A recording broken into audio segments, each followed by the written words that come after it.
Takže prajem pekné popoludne. Ako už bolo spomínané, my sme si pre vás pripravili predstavenie našej verzie 12 systému Domus. Moje meno je Jozef Turoci, robím jednatele spoločnosti Domus IT a pomáhať mi bude Denis Jurenka, ktorý sa stará o podporu našich zákazníkov. Na začiatku začnem. Možno mnohí z vás nás poznajú pod značkou Anasoft, alebo dlho sme vystupovali pod touto značkou. My sme sa 1.9. akurát premenovali na Domus IT, čiže nič sa nezmenilo, len firma sa volá teraz Domus IT SRO, takže my sme tu teraz pod spoločnosťou Domus IT SRO, ktorá je vlastnená skupinou Anasoft. Čo sa týka tej našej novej verzii, ktorú sme pripravili pre našich zákazníkov, tak okrem toho, že sme zmenili ikonky, tak tá najväčšia vec, ktorá sa dotkne všetkých je, že táto verzia umožňuje volať služby umelej inteligence. To znamená, že vieme volať na rôzne činnosti tú umelú inteligencii a za chvíľku ukážeme, kde sme ju všade použili. S tou umelou inteligenciou si treba ešte trochu uvedomiť, že vy máte veľmi citlivé údaje. Či už z hľadiska ochrany osobných údajov a tak ďalej. Čiže s tým treba opatrne. To znamená, že naozaj my sa k tomu staviame tak zodpovedne. To znamená, tie údaje, na tom sa umelá inteligencia neučí, nejdu mimo EÚ a tak ďalej. Čiže presne tak, ako by to malo byť. A druhá vec, čo už vlastne hneď v úvode bolo povedané, s umelou inteligenciou ona pomáha, veľa pomôže, to znamená, že vie urobiť činnosti, ktoré vám dlho trvajú, urobiť oveľa rýchlejšie, ale ju treba kontrolovať. A na druhej strane získate vyššiu efektivitu. A teraz dám slovo kolegovi a prevedie vám s prvou činnosťou. Tak já děkuji za slovo. První takovou agendou, která je asi nejvíce taková stěžejní v rámci účetnictví družstva, je evidence samotných faktur. Těch faktur na to družstvo chodí velké spoustu. Už dnes umíme plno faktur vlastně importovat v rámci XML souboru, CSV souboru a podobně. Naše Domus umělá inteligence vlastně si přečte jednotlivé PDF soubory, ať už jsou naskenované, anebo elektronicky vygenerované vlastně od vašeho dodavatele. Ten stačí přetáhnout do systému. Systém si přečte údaje z daného PDF, vytvoří vám vlastně nový záznam té faktury. Všechny data, které přečte z toho souboru, tak vlastně vidíme, že máme modře podčárknuté a dokážeme si to hned porovnat vlastně s tou danou PDF sestavou. Když nemáme v evidenci zaevidovaného dodavatele, tak ta umělá inteligence tím, že pozná vlastně IČO, pozná z jakého státu daný dodavatel je, tak dokáže ho najít rovnou v rejstříku a dodavatele vám zadat do adresáře. Mimo hlavičky samozřejmě umělá inteligence vytvoří i řádky faktury. Nyní se zaměřujeme pouze na tu účetní část, ale do budoucna určitě přibydou i evidence analýz, kde vlastně doteď evidujete spotřeby a náklady pro roční, nebo připravujete si vlastně náklady pro roční vyúčtování. Co když umělá inteligence vlastně nepřečte, nevytěží ten daný dokument správně, to znamená nedá tu hodnotu do správného políčka. Tak je potřebné tu umělou inteligenci nějakým způsobem, nebo mám možnost tu umělou inteligenci zlepšit, tak aby si na příště, když jí nahraju to stejné PDF, aby si vlastně zapamatovala a už nám ji na druhýkrát dala správně. Takže my každé to nahrání té faktury, když není úplně dokonalé, dokážete si to vlastně zlepšit postupně tu umělou inteligenci i takým způsobem budeme učit. A zároveň, když se nějakému vašemu ne konkurentovi, ale jinému družstvu dostane nějaká verze výstupní sestavy, kterou jste ještě neměli, on tam objeví něco, co vlastně není úplně dokonalé, naučí to tu umělou inteligenci, tak pokud se vám stejný výstup dostane i na vaše družstvo, tak ta umělá inteligence už vám to nahraje správně. Další takovou větší evidencí, kde chodí poměrně hodně dokumentů, jsou samotné revizní zprávy, které obsahují poměrně hodně stránek a někdy je docela zdlouhavé se v ní zorientovat a vytáhnout z ní ty patřičné údaje, které potřebujeme zadat do systému. Funguje to úplně stejně jako na těch fakturách. Do systému přetáhnu daný dokument, PDF dokument, ať už je zase naskenovaný, anebo v elektronické podobě, co mi pošle vlastně dodavatel do e-mailu.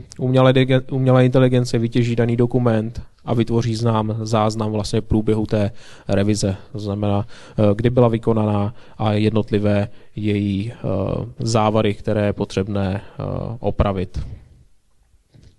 Tak a nyní předám slovo kolegovi, který bude pokračovat dále. Ja sa zase vrátim k trochu inej, v podstate momentálne inej téme. Momentálne dostávate od nás podporu ako tí, čo používajú náš systém. Máme samozrejme hotline, máme v podstate nejaký service desk, kde všetko, čo nám nahlásite, tak sa zaeviduje, potom spätne vám voláme, riešime a tak ďalej. Čiže normálne fungovanie softwarovej firmy. K tomu sme doplnili vlastne ďalšiu možnosť a to je vlastne AI podpora. To znamená, to je niečo také, že my sme jej dali všetky naše príručky načíst, záznamy ze školení, v podstate prezentácie a tak ďalej a vy sa jej môžete začať dať. To znamená, že vy sa jej zeptáte a ona vám z tohto rozsahu odpovie. Ona má v podstate zakázané pozerať sa niekde inde na internet alebo niečo také, aby nehalucinovala, lebo to sa jej bežne stáva. To znamená, že naozaj má obmedzené tie zdroje, kde sa má pozerať. A vlastne tam potom pekne vám zodpovie a aj vám dá reference, že kde čo našla vlastne ten postup konkrétny. Môžete si to asi predstaviť asi tak, že keď zavádzame systém, tak máte konzultanta vedľa seba, nejak vám školí, no tak tu máte konzultanta, ktorý je vždycky pri vás. Vždycky ho môžete osloviť, vždycky sa ho môžete spýtať. Jednak si od toho sľubujeme, že teda nám to odľahčí hotline, zákazníci budú spokojnejší a tiež nové implementácie nabehnú rýchlejšie. Jednoducho tým, že sa budú môcť zeptať, nemusia čakať na tých našich konzultantov, tak rýchlejšie nabehnú do systému.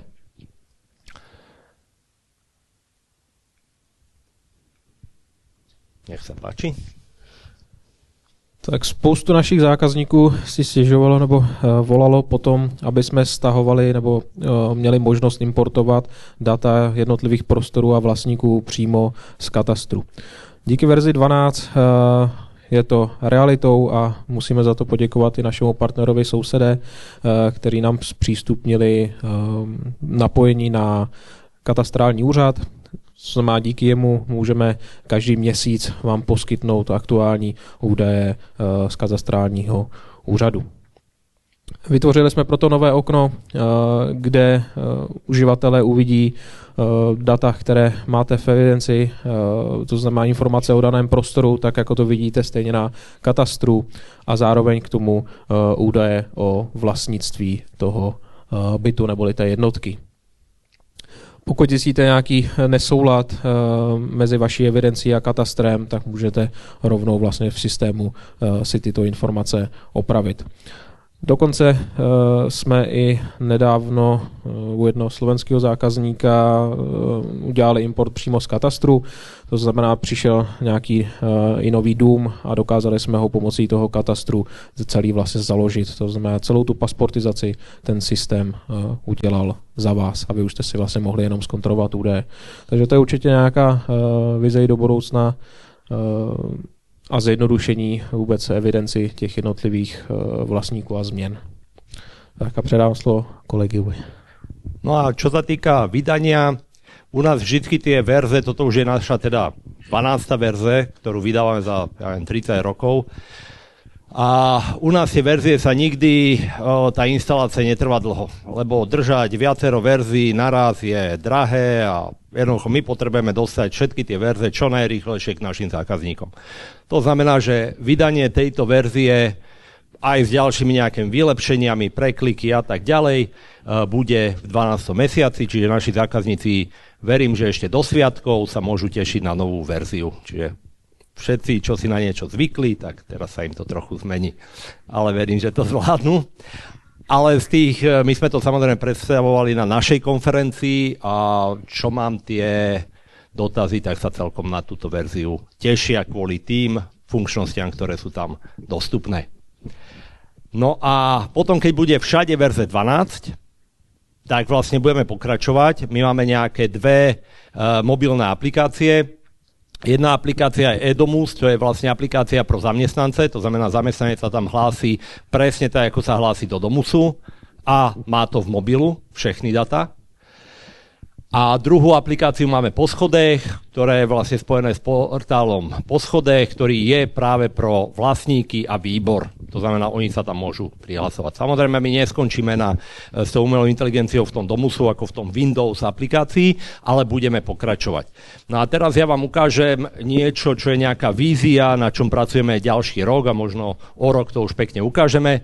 A to je aj dôvod, prečo sme tu robili chvíľku chaos, aby sme sa dostali s tým našim počítačom.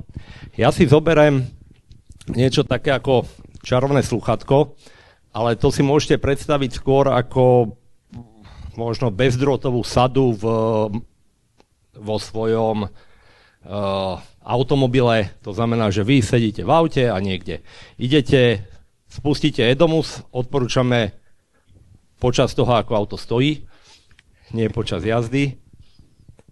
A ja si tu otvorím, tá naša mobilná aplikácia Edomus sa dá inštalovať v podstate aj v prostredí Windows, ale predstavte si, že to máte na mobile. Toto. Takže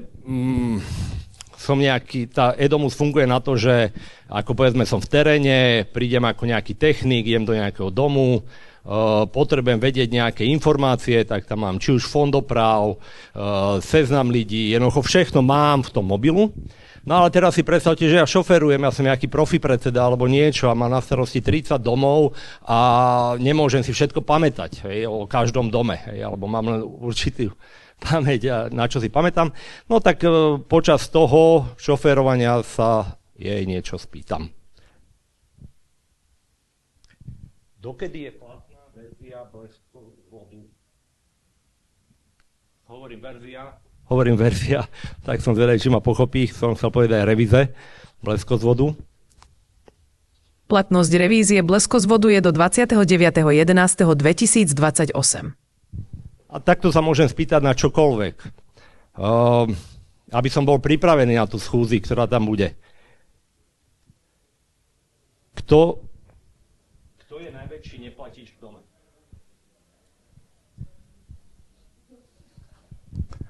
Ono v podstate tej umelej inteligencii sme podhodili tie informácie z toho domu a ona z tých údajov, ktoré tam sú... Najväčší neplatič v dome podľa zostatkov na účtoch je Juraj Drábik s variabilným symbolom 1285603, ktorý má na účte nájomné nedoplatok vo výške minus 585,17 a na účte penále nedoplatok vo výške minus 110,70. Celkový nedoplatok je teda minus 695,87.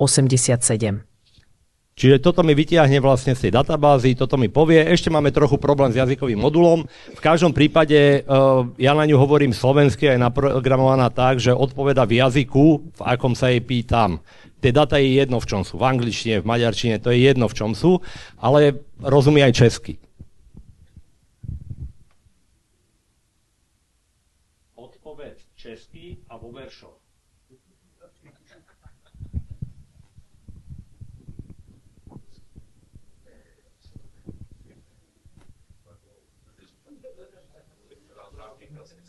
Největší dlužník v domě je Juraj Drábik, z dluhy, co váží jak těžký kámen v srdci. Na nájemném má dluh 585 a k tomu penále, co přidává ještě víc. Celkem dluží skoro 700 korun, to je částka, co tíží jeho domov. Ať zaplatí, co dluží a klid si najde, aby v domě pokoj a smích zavládli zase. No, takto myslím si, že ešte s tými veršami má určité rezervy.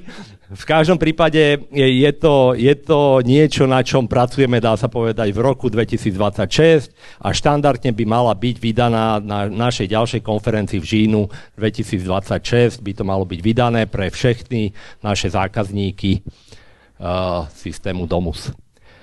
Takže pokiaľ by ste sa chceli niečo spýtať na náš systém, sme tu pri našom stolíku, alebo ak by ste chceli pokecať s našou umelou inteligencií, tak ja ju mám v mobile, dám vám požičiam a môžete si s ňou porozprávať.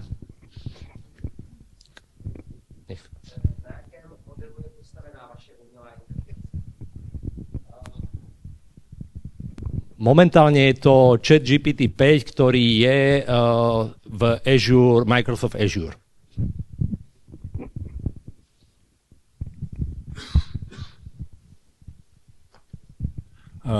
Na jednom z prvních slajdů bylo správně uvedeno, že umělá inteligence si nepamatuje, neukládá data, které se poučí, což je zásadní rozdíl vždycky mezi placenou a neplacenou verzi. U neplacené si to pamatuje, používá jinde. Jak teda s tímhletím srovnat tu skutečnost, že jste říkali, že když na jiném družstvu nebo u jiného správce zjistí, že je špatně údaj o dodavateli, byť to není samozřejmě osobní údaj, takže si tohleto zapamatuje a pustí jinde. Jo? Nechci teď rozporovat, že by to bylo špatně, ale tyhle ty informace pro mě jdou proti sobě. Rozumiem. S tou umelou inteligenciou vy môžete na rôzne činnosti používať rôzne modely, ktoré sa na to hodia. To znamená, toto je ChatGPT 5.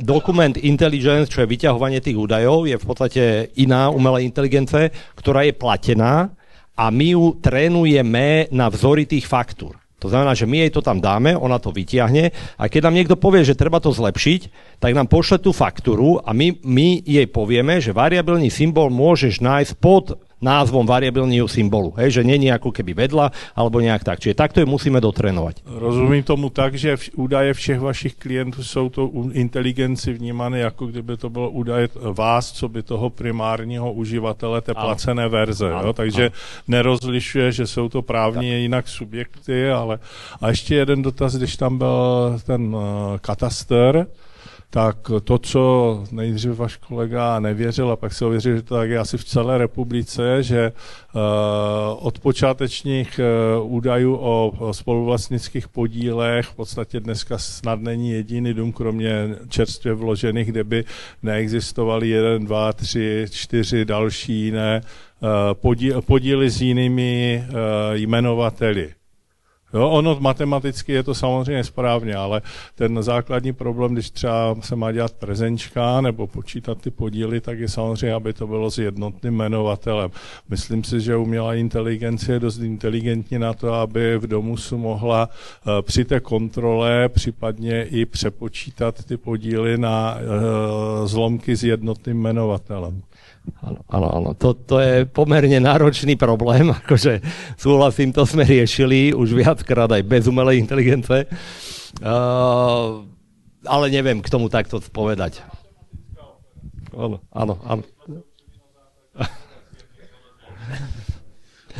Ono zase pre tých ľudí je áno, malo by to byť jeden podíl. Můžete se potkat vedle v té místnosti a zeptat se toho telefonu, třeba odpoví. Ja ešte len upresním k tej umelej inteligence. Zase závisí od toho, aké dáta jej dávate. Povedzme tie príručky, hej, to je úplne jedno. To sú naše a my jej kľudne nech sa na tom učí. Hej, to je úplne jedno. Čo sa týka tých faktúr, tak tam je to o tom, že my sa snažíme ju naučiť to, že ako vyzerajú faktúry z Pohody, z Maniestry a tých dodávateľov máte všetci veľmi podobných. A takto si trénujeme svoju umelú inteligenciu, ktorú bude používať Domus a spolu ju vytrénujeme na čo najväčší počet tých faktúr.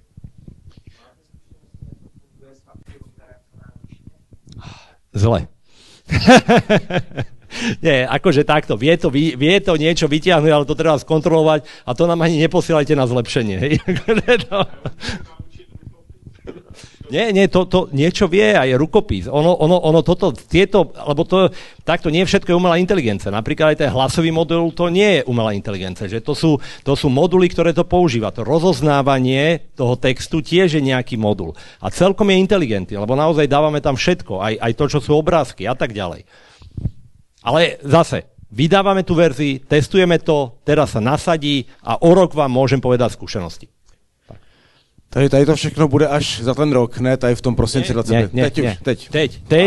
Toto nepôjde teraz, toto pôjde o rok. Hej. To znamená, to pokecať s umelou inteligencií môžete o rok, alebo ak chcete, tak teraz, ale u mňa na mobile. Dobře, poslední dotaz proběhl, já děkuji za to vystoupení a máme před přestávkou, děkuji.